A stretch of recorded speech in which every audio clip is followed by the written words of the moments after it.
मुजफ्फरनगर जिले में सहकारी बैंक के कार्यक्रम में उत्तर प्रदेश सरकार में सहकारी बैंक मंत्री पहुंचे। उन्होंने विभिन्न मुद्दों पर कार्यक्रम में चर्चा की। इस कार्यक्रम में केंद्रीय मंत्री संजीव बालियान, उत्तर प्रदेश सरकार में राज्य मंत्री कपिल देव अग्रवाल भी मौजूद रहे। मुजफ्फरनगर के पंजाबी बारात घर में कार्यक्रम का आयोजन किया गया। राज्य मंत्री JPS राठौर ने बताया कि मुजफ्फरनगर का जिला सहकारी बैंक बहुत ही अच्छा काम कर रहा है और इसने कुल 27 करोड़ रुपए का लाभ कमाया है और खर्च निकालकर भी 11 करोड़ 27 लाख का लाभ इस बार आया है। और इसी प्रकार से यह एक प्रेरणा की बैंक है और उत्तर प्रदेश से बाकी जिला सहकारी बैंकों में इस प्रकार से काम हो तो एक संदेश देने का काम जिला सहकारी बैंक मुजफ्फरनगर कर रही है। उन्होंने कहा कि हम जानते हैं जनता के नजदीक है एवं पूरी उत्तर प्रदेश व देश की जनता नरेंद्र मोदी के नेतृत्व में उसको आशीर्वाद दे रही है और नरेंद्र मोदी की चिंता कर रही है। वहीं उत्तर प्रदेश के मुख्यमंत्री योगी आदित्यनाथ ने मुजफ्फरनगर जिला सहकारी बैंक की AGM थी जिसमें हम सब लोगों का यहाँ पर रहना हुआ है। मुजफ्फरनगर की जिला सहकारी बैंक बहुत ही अच्छा काम कर रही है और इसने कुल लाभ 34 करोड़ का कमाया है और खर्चे निकालकर भी 11 करोड़ 27 लाख का लाभ इस बार से आया है। और इसी प्रकार से एक प्रेरणा की बैंक है ये। उत्तर प्रदेश की बाकी जिला सहकारी बैंकों में भी इसी प्रकार से काम हो, एक संदेश देने का काम जिला सहकारी बैंक मुजफ्फरनगर कर रही है। मंत्री जी, कल मुजफ्फरनगर में शिवपाल यादव आए थे। उन्होंने BSP को कहा कि महागठबंधन में शामिल क्यों कर ले, लेकिन पहले से BJP से दूरी बनानी होगी। इसको लेकर क्या कहना आपका? अरे मान न मान मैं तेरा मेहमान, मतलब कौन उनसे पूछने जा रहा है? BSP कहाँ उनसे कह रहे कि आ जाओ?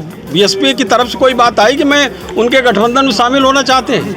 जब उनकी तरफ से आई नहीं बात तो ये ज़बरदस्ती का उसमें आ रहे हैं। इसका मतलब उनकी इच्छा है कि वो कुछ ऑफर दें, लेकिन ये जो है मुझे लगता है कि ये गठबंधन मायावती जी समझती हैं कि ये स्वार्थ के गठबंधन है, उससे हमको दूर रहना चाहिए और वो इच्छा माननीय शिवपाल यादव जी की पूरी नहीं होगी। क्या मंत्री जी, क्या बसपा BJP के नजदीक है, गठबंधन में होगी चुनाव में जो लोग? देखिए कि हम जनता के नज़दीक हैं।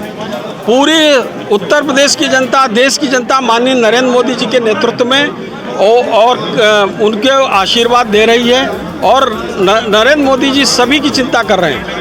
उत्तर प्रदेश में माननीय मुख्यमंत्री योगी आदित्यनाथ जी ने जिस तरीके से जनता से जुड़ाव रखा है तो हमें किसी प्रकार के किसी से गठबंधन की जरूरत नहीं। हमारा गठबंधन जनता से है। जिस तरह संसद भवन में चूक हुई है उसको लेकर क्या कहना है आपका? देखिए चूक तो हुई है, लेकिन उसके किस तरह से लोगों को वो करना चाहिए, इससे पहले भी बहुत सी घटनाएं हुई हैं, लेकिन उसमें जिस तरीके से हमारी मशीनरी ने काम किया है निश्चित रूप से बहुत अच्छे ढंग से काम किया गया।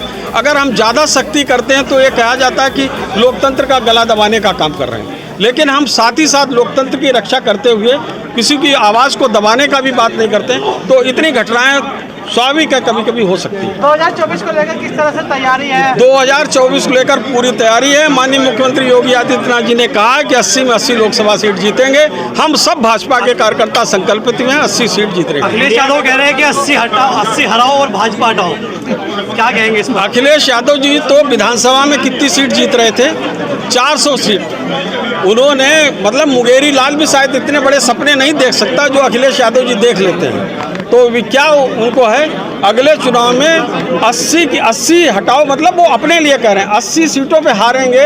वो 80 की 80 हराओ, समाजवादी पार्टी को हराओ, वो हारेंगे ही, उनको कुछ बोलने की जरूरत नहीं है। जातीय जनगणना की बात हो रही है, लगातार विपक्ष के तमाम दल इस बात को कह रहे हैं। देखिए इस समय 4 माननीय प्रधानमंत्री जी ने कहा कि 4 जातियां हैं हमारे लिए।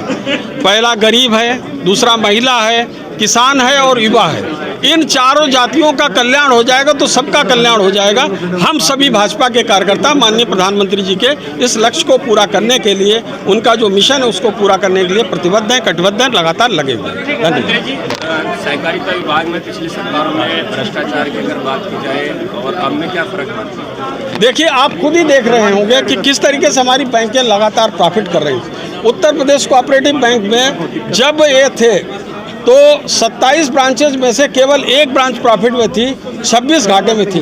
आज हमने संख्या भी बढ़ाई है, 40 ब्रांच है उत्तर प्रदेश कोऑपरेटिव बैंक की, 40 की 40 ब्रांचेज हमारी प्रॉफिट में हैं। LDB बैंक जो 15-20 साल से घाटे में थी, आज